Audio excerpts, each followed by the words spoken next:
The diplomatic gambit Dr. Alina Vasquez pressed her palm against the cold glass of the observation deck, watching 12 ships hover in perfect formation above Earth's atmosphere. Each vessel stretched nearly 2 kilometers long, their surfaces gleaming like polished obsidian against the starfield. For 3 months, humanity had known they weren't alone. Today, they would learn the price of that knowledge. The ships belonged to the galactic hegemony, a coalition of 47 species that claimed to govern this corner of the galaxy. Their message had been simple when they first arrived: prepare for integration. What that meant, exactly, had taken weeks of careful translation and even more careful diplomacy to understand. Alina adjusted her earpiece as the latest transmission crackled through. The voice belonged to Ambassador Kethver, whose crystalline form resembled a walking cathedral of living diamond. When he spoke, his words rang like wind chimes in a hurricane. Dr. Vasquez, your species has had sufficient time to consider our generous offer, Kethver said, his image flickering on the massive display screen. Behind him, the bridge of his flagship gleamed with bioluminescent controls and floating data streams. The hegemony extends civilization to primitive worlds. We offer structure, purpose, and protection from the chaos of unguided evolution. Alina glanced at Admiral Marcus Chen, who stood rigid beside her in his dress uniform. The man had spent 30 years in the Navy, but the past 3 months had aged him a decade. His jaw was set in the way that meant he was holding back words. That would start a war. Ambassador Alina replied carefully. Humanity appreciates the hegemony's interest in our development. However, we need more time to fully understand the terms of this integration. The crystalline being's faceted head tilted, refracting the light from his ship's interior into rainbow patterns. Terms, Dr. Vasquez. Perhaps there has been a translation error. Integration is not a negotiation, it is an inevitability.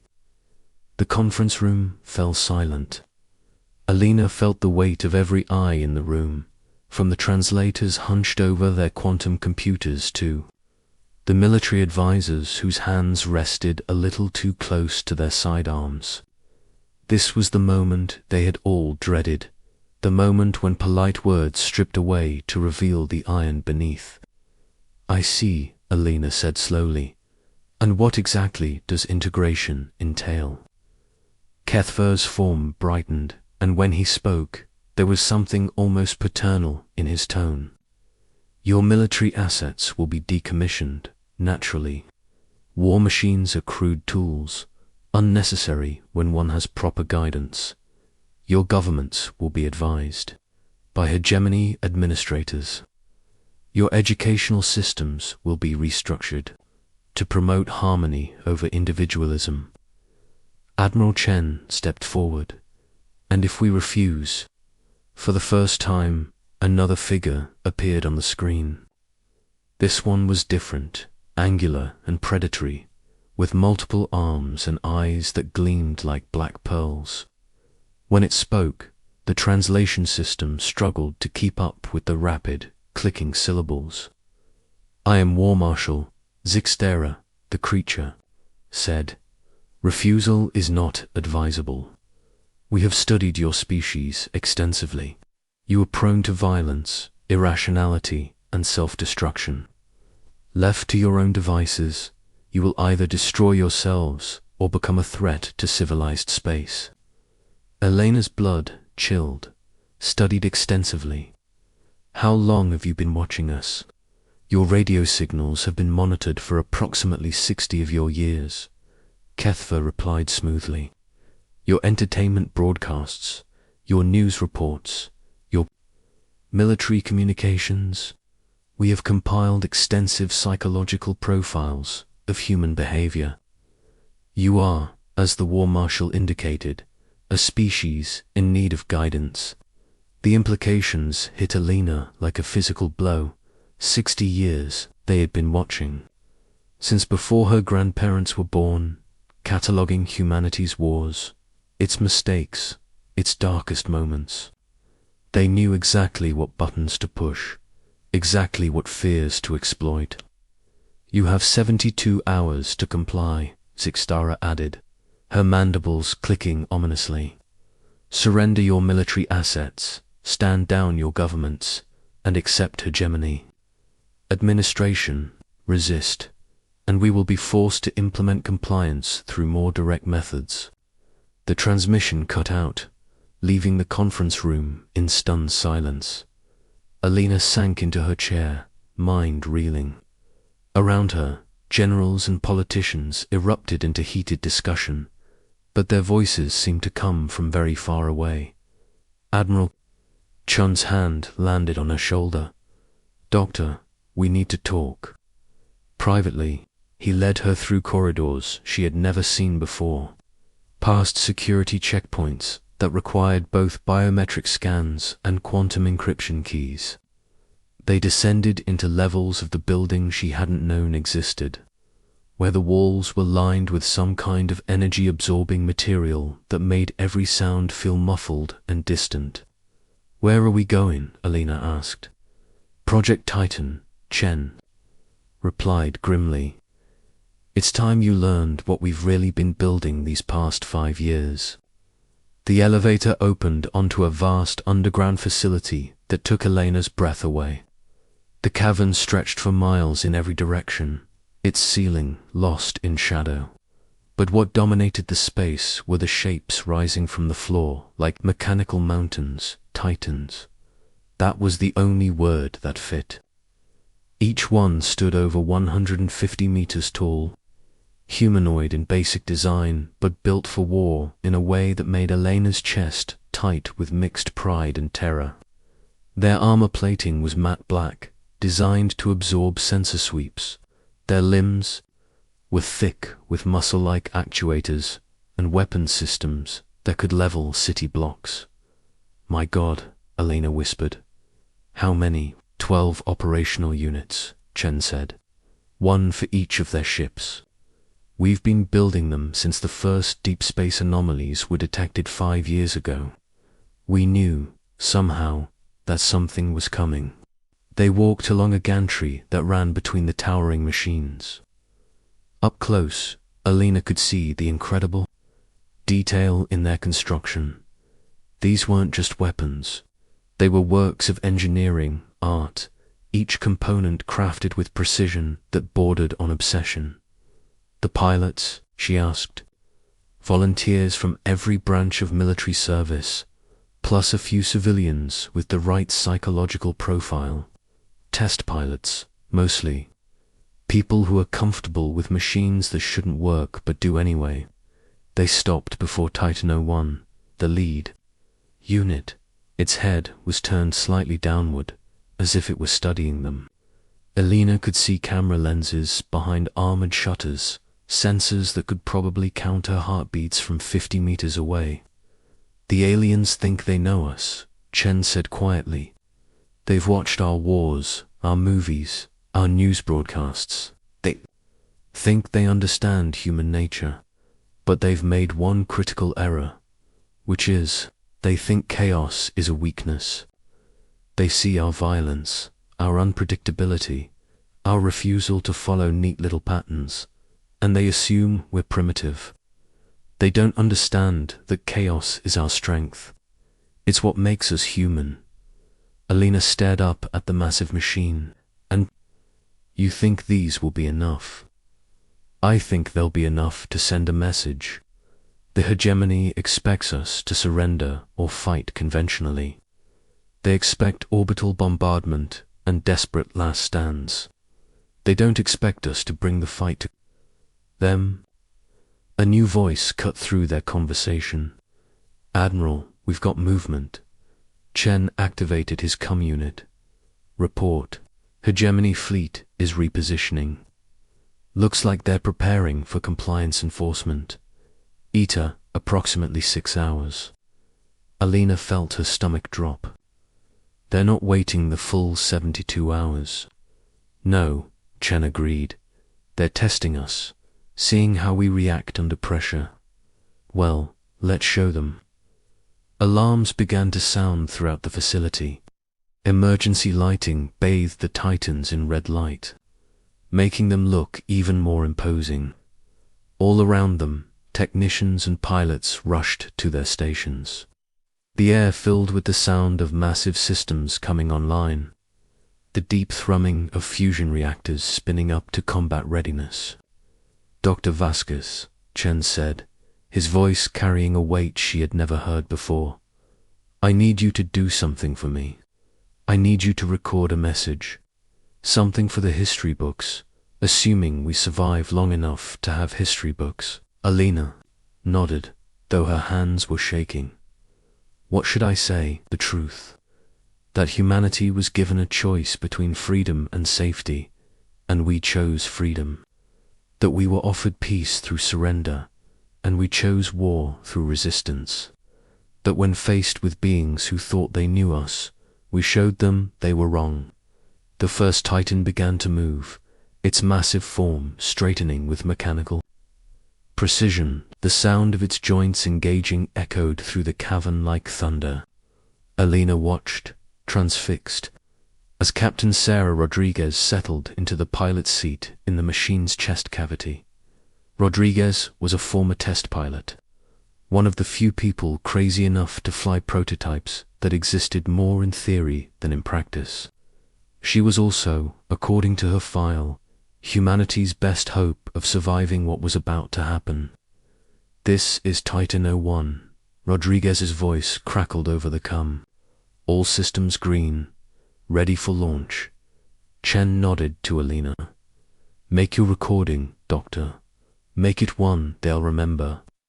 Alina activated her personal recorder, staring directly into the camera lens. When she spoke, her voice was steady despite the chaos erupting around her. This is Dr. Alina Vasquez, first contact specialist for the human species. Today, the galactic hegemony offered us a choice: submit to their rule or face destruction. They believe they know us. They believe they understand what it means to be human. They are about to learn otherwise. She paused as Titan 01 began its walk toward the launch shaft, each footstep sending vibrations through the entire facility. Humanity has never been a species that accepts easy answers. We are chaotic, unpredictable, and yes, sometimes violent. But we are also creative, adaptable, and absolutely refusing to kneel. Today, we send our answer to the stars. Today, we show the galaxy what it means to be human. The massive launch doors began to cycle open, revealing a shaft that stretched upward into darkness. Titan 01 stepped into the breach, its form silhouetted against the distant circle of sky above. This is Captain Rodriguez, came the voice from the Titan. Taking humanity to the stars. See you on the other side. The launch catapult engaged with a sound like the world ending. Titan 01 shot upward through the shaft at impossible speed, its form disappearing into the light above. Within minutes, it would break atmosphere and engage the enemy fleet directly. Alina finished her recording as more Titans began moving toward their launch positions. Around the world, she knew, similar scenes were playing out. 12 nations, 12 Titans, one message. The diplomats came offering peace. She said to the camera, "We're sending them our answer. God help us all." Above them, the first explosions began to light up the night sky. The Titans' raw captain, Sarah Rodriguez, had always preferred machines to people. Machines were predictable, logical, and honest about their limitations. People lied, even to themselves. But as she rocketed through Earth's atmosphere in the chest cavity of Titan 01, surrounded by displays showing impossible readings and impossible speeds, She realized that some machines were different. Some machines were built to be as unpredictable. As their creators, the launch catapult had accelerated her to nearly orbital velocity in under 30 seconds. Her body should have been paced against the rear wall, but the inertial dampeners held. The fusion reactor hummed behind her like a caged star, feeding power to systems that military engineers swore couldn't exist, but somehow did anyway. Titan 01.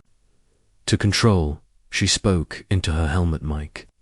Clearing atmosphere. Enemy fleet in visual range. General Harrison Blake's voice crackled back through the cum. Copy, Titan 01. You are weapons free. Show them what we think of their diplomacy. Sarah grinned, though no one could see it behind her helmet visor. The hegemony fleet hung in perfect formation above Earth, 12 massive ships arranged in a pattern that spoke of absolute confidence. They weren't even bothering with defensive positions. Why would they? What could one primitive world possibly do to ships that could crack continents? They were about to find out. The first hegemony ship to notice her approach was a destroyer-class vessel, sleek and predatory like its war marshal commander. Sarah watched its weapons systems swing toward her, energy readings spiking across her sensors. Plasma cannons, magnetic accelerators, gravity wells designed to crush smaller craft into component atoms. All of it designed to fight ships, none of it designed to fight what was essentially an angry human in a mechanized body. Sarah engaged the Titan's combat systems, feeling the machine's consciousness merge with her own. This was the part that the engineers could never fully explain. The way the pilot interface didn't just relay commands, but actually shared awareness. She wasn't driving the Titan. She was being the Titan. The destroyer's first salvo missed her by meters. Plasma bolts designed to intercept ships passing harmlessly around her humanoid form. Sarah twisted in space, using the Titan's attitude thrusters to spin like a gymnast, and returned fire with the shoulder-mounted particle beam array. The beam punched through the destroyer's shields like they were made of tissue paper, boring a hole straight through the ship's hull. Atmosphere vented in crystalline streams as the alien vessel began a slow tumble toward Earth's gravity well. Titan 01 to all units. Sarah broadcast on the global frequency. First target down. These things bleed just like everything else. Around the world, 11 more Titans were launching from hidden facilities. Sarah could see their heat signatures on her long-range sensors, bright stars rising from every continent. Humanity had kept this secret for 5 years, building in absolute darkness, preparing for a war they hoped would never come. The hegemony flagship, HFY Crystal Palace, began to move with ponderous grace. Its main batteries swiveled toward Sarah's position, weapons that could glass entire cities, focusing on one human in a metal suit. Sarah laughed, the sound echoing through her helmet. Come on then, you crystalline bastard. Let's dance. The flagship's main cannon fired, a beam of coherent energy that turned the space between them white-hot. Sarah dove, her Titan's form tucking into a ball, using the larger ship's own bulk as cover. The beam passed close enough to heat her outer armor plating, but she was already moving, already adapting. That was the thing about humans that the hegemony had never understood from their distant observations. They watched humanity's wars and saw chaos, saw violence and unpredictability as primitive flaws. They missed the beauty of it, the way humans could improvise and adapt in ways that no logical algorithm could predict. Sarah came out of her dive with both arm-mounted plasma cannons blazing. The Titan's weapons were smaller than the flagship's, but they were faster, more maneuverable. She stitched a line of fire across the ship's forward hull, watching sections of crystalline armor shatter like glass under the assault. Inside the flagship's bridge, she knew, HFY was probably wondering how a single primitive was causing so much damage. The answer was simple. She wasn't fighting like a ship. She was fighting like a human. The other Titans reached orbit as Sarah engaged a second destroyer. Titan 07, piloted by a former circus acrobat named Chenwei, performed a spinning kick that shattered an enemy cruiser's sensor array. Titan 04, controlled by Russian test pilot Anya Volkov, grabbed a frigate and used it as a club to batter its sister ship into scrap. The Hegemony fleet, which had approached Earth with the casual confidence of exterminators dealing with an infestation, suddenly found themselves fighting 12 individual opponents who refused to follow any recognizable combat doctrine. "This is War Marshal Zixthara," came a transmission on all frequencies. Sarah could hear the clicking frustration in the aliens' voice. "Your resistance is illogical. You cannot defeat ships of the line with crude mechanoids." Sarah switched her come-to-broadcast mode, ensuring every human on Earth could hear her response. "Marshal, you've been watching us for 60 years, but you never learned the most important thing about humans. We don't fight to win, we fight. Because the alternative is kneeling, and humans don't kneel." She punctuated her words by ramming her Titan's fist through the bridge of a heavy cruiser, the mechanical hand erupting from the other side in a shower of sparks and venting atmosphere. But even as she fought, Sarah could see the tactical situation developing. The Titans were holding their own, but the Hegemony ships were beginning to adapt. They were changing formation, using overlapping fields of fire, treating the humanoid machines like the individual threats they were, rather than a conventional fleet. "All Titans, this is Titan 01, she broadcast. "They're adapting faster than expected. We need to be more unpredictable." "How much more unpredictable can we get?" came Titan 08's response. "I just used a destroyer as a javelin." Sarah grinned, diving between the rotating sections of the flagship's superstructure. The crystalline ship was beautiful in its way, all geometric perfection and mathematical harmony. It was also, she realized, its greatest weakness. All units target the flagships, not with weapons, with physics. These things are built like crystals, perfect and symmetrical. Find the stress points and break them.